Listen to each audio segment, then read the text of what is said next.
All right, who's... Oh, man. That actually took a lot more out of me than I thought. Who's next? That would be me. But before I go, I'd like to point out a short list of the things we've already spoken about on this All Ages podcast. All ages. You crack me up, little buddy. Let's start from the beginning, shall we? Pornography. Check. You forgot manta rays. No, I'm not there yet. Not there yet. Art theft. Well, we made fun of the disabled. We made fun of a wide variety of disabled people. All of which can listen to our podcast. Except the deaf. Well, screw the deaf. Although they can see the pretty pictures you flash up. 2 counts of offending those with disabilities now. Are you keeping record? No, I'm not writing any of this down. I'm just imagining him sitting there with a piece of paper and a tally. It sounds like he's about to write his own flame mail. Not done. Let's see. Manta rays. Okay, need to go ahead and mention that. Marijuana use. That's always nice to add on there. Underwater marijuana use. There's a difference. I unfortunately promoted Lando Calrissian from Star Wars. That was an accident, and I apologize. It's funny you should say that. It's the exact same guy I was thinking of when doing the manta ray That's voice. Billy D. Williams. I know. Yeah. Who's Billy D. Williams? Lando Lando! And not Lando from Clerks the Animated Series. Lando. Now, I was actually thinking of that guy who was running for president in Undercover Brother. Pretty sure that was Billy D. Williams. Who? Oh, I hate your face. Oh, I hate you so much. Oh, hatred. Gonna have to add that to the list. Yeah. Why are you keeping a list? I wasn't keeping a list originally, before it became the let's see how many things we can pass through the censors.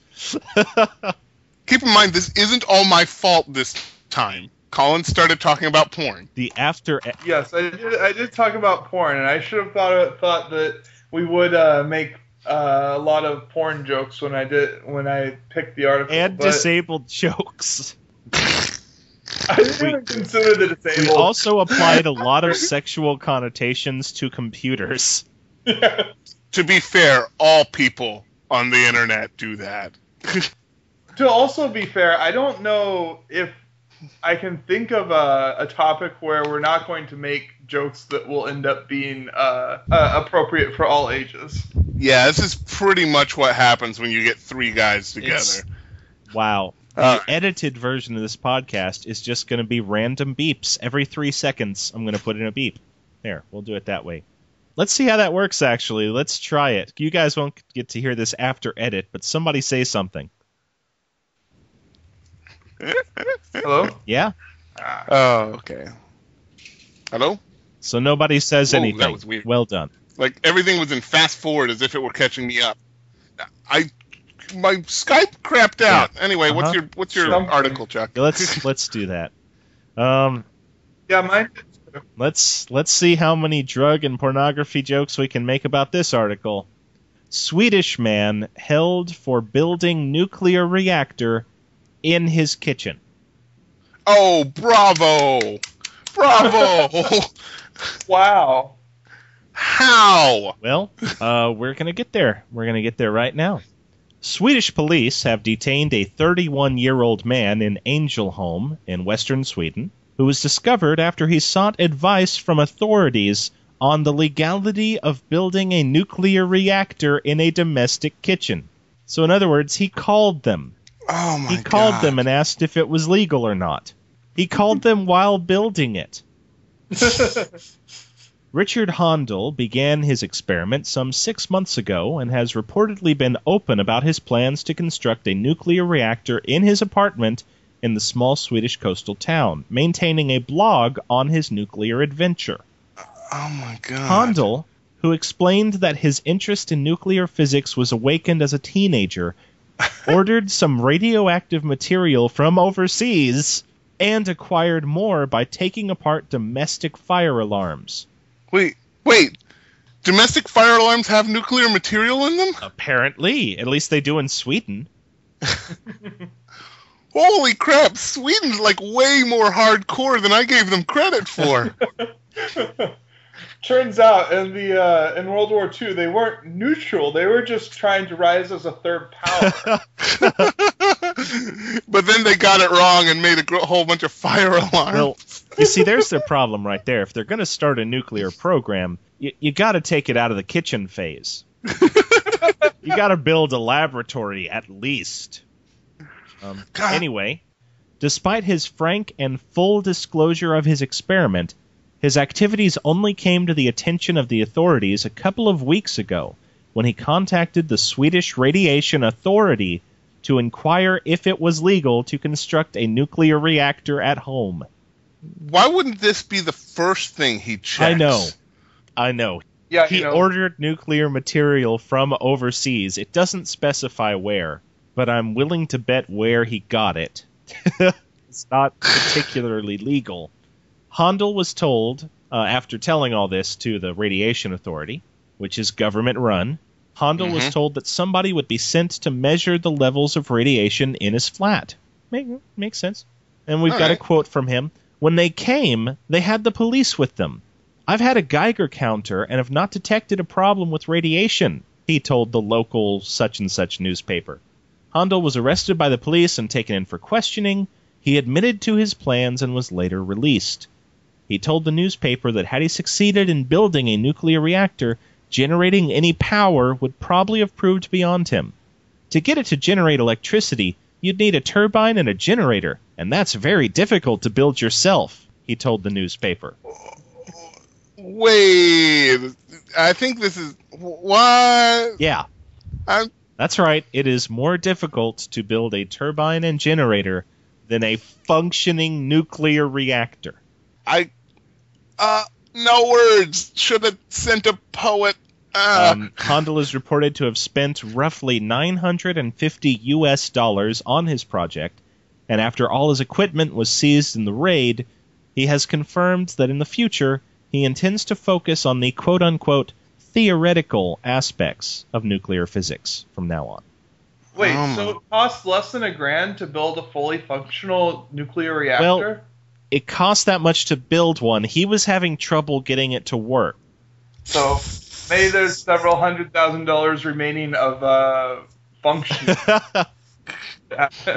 Oh, you forgot to buy the Einsteinian equation that allows this to function. That's $8 million. But the parts, you can get that at any hardware store. You just need that. You need that equation part. That's the lynch key of this whole operation. I got nothing. Oh my God! What the heck? You're cycling. I like that you're cycling through the swear words you're allowing yourself to say. I can't even think of any swear words that could be more powerful than this article. This is all I can. No, I don't even. I got nothing. Swear. We always say kitchen nuclear reactor. That will be our new. That's with kitchen nuclear. How did he? But the sink? What? I'm going to be in the middle of something. I could be in the middle of anything, being like, it was really awful what Tom Hanks did to your wife, and Swedish nuclear reactor in the kitchen, Mike. What? How? Is it? What? It's the parts. Where did he get fire alarms? Huh? I'm actually right now imagining like after he's let go and he has to figure out what to do with the stuff because obviously they won't seize it. He'll be like talking to his wife, "Hi honey, I made you dinner." We're eating a Swedish nuclear reactor, aren't we? It's weird. I set my TV dinner on top of this reactor I made and it just cooks itself. I don't understand. My dollar store Geiger counter says that it's perfectly fine. My dollar store. I went to No, not even Best Buy. I went to Dollar General and got myself a Geiger counter. I mean, it's plastic and it only costs $1, and it beeps when you push this button on the side. Beep. But it's always the same number of beeps at the same consistency, so I thought it was fine. Honey, that isn't a Geiger reader. That's a sticker on a plastic toy. Oh. I thought it was a really good deal. I was skeptical. No, you can't say that about this guy, though. He built a functioning a almost functioning nuclear reactor in his kitchen. He would just build his own Geiger counter, which may or may not have been functioning. Well, I asked the lady at the counter if it was a real Geiger counter, and she looked me square in the eye and said, "Of course it is." So I knew it was. Why would they lie about that, you know? What the heck? Wow. Geiger counter? He built... It's okay, Mike. It's okay. I need you to relax. I need you to go back to manta ray mode. If a man wants to build a nuclear reactor away from the ocean, it's okay with manta ray. Oh, well, all right, guys. If manta ray and the nuclear reactor met, would manta ray's chillness counteract the nuclear reactor's... Manta ray is so cool, he doubles as a cooling rod. Manta ray uses the power of the ocean to cool the... Wow, I can't even follow through with that. That's too much. Besides, you're not supposed to do manta ray. Yeah, only Mike can do it. Mike can do it. But that was me impersonating manta ray. That wasn't the same thing. Yeah. Oh. Yeah, that's just my impersonation. Impersonate. That's a word. Okay, anyway. I am sleepy, so I'm going to go to sleep. You guys, this is Chuck signing off. Really happy we were able to get together to do this. Colin, want to say your goodbyes? Have anything to promote? Pimp. I was going to say promote. I don't have the website up yet. How about you, Mike? You know what? Visit my website, natchevil.com, and if you're listening to this and you're not on the YouTube/user/natchevil, then go there. Also, kitchen nuclear reactor. Yeah, kitchen nuclear reactor. All right. Yep. Signing off, guys. See ya. Later.